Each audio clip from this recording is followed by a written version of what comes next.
చదువు, ఉద్యోగం, next next stage of లైఫ్కి మనం వెళ్తాం. సో ప్రతి మనిషి ఒక గోల్, నా నెక్స్ట్ ఇయర్ గోల్ ఏంటి, 2 years డౌన్ ద లైన్ నా గోల్ ఏంటి, నేను ఎలా ఉండాలని అనుకుంటున్నాను, దానికి నేను ఎలా కృషి చేయాలి.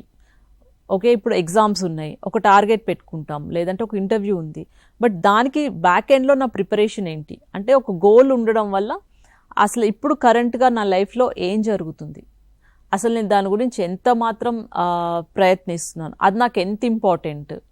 బట్ అగైన్ మనకి చాలా చూడడం వల్ల ఇన్ఫ్లుయెన్స్ అయిపోతూ ఉంటాం, ఫ్రెండ్స్ ఇన్ఫ్లుయెన్స్ చేస్తారు, పియర్స్ ఇన్ఫ్లుయెన్స్ చేస్తారు, బట్ నేను ఆమె getting carried away.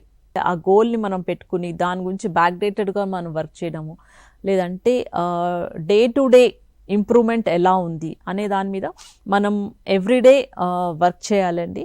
And everyday just be with yourself. అంటే ఇదంతా ఎక్స్టర్నల్, ఇప్పుడు ప్రెషర్ కానివ్వండి, వర్క్ ప్రెషర్ కానివ్వండి, అకాడమిక్ ప్రెషర్ కానివ్వండి, లేదంటే వేరియస్ లైఫ్లో ప్రెషర్ కానివ్వండి, అన్నీ ఎక్స్టర్నల్గా ఇంత ప్రెషర్ ఉంది, బట్ ఐఎమ్ స్ట్రాంగ్ ఇనఫ్, నేను స్ట్రాంగ్ ఇనఫ్ ఉన్నానా లేదా ఈ కాంపిటేటివ్ వరల్డ్లో నేను నిలబడడానికి. సో నాకు దాని గురించి ఏం కావాలి, నేను ఎలా సక్సెస్ని అచీవ్ అవ్వగలుగుతాను, ఆ దాని మీద మనం వర్క్ చేయడం గురించి we have to have focus. అంటే చిన్న చిన్న ఎగ్జాంపుల్స్ అండి, జస్ట్ ఇప్పుడు మైండ్ఫుల్నెస్ టెక్నిక్స్ అంటారు, తినేటప్పుడు మనం అబ్జర్వ్ చేయడము, లేదంటే జస్ట్ నేను రైటింగ్ అప్పుడు what am I writing, what am I reading, నేను ఎలా మాట్లాడుతున్నాను, ఎలా ప్రజెంట్ చేస్తున్నాను.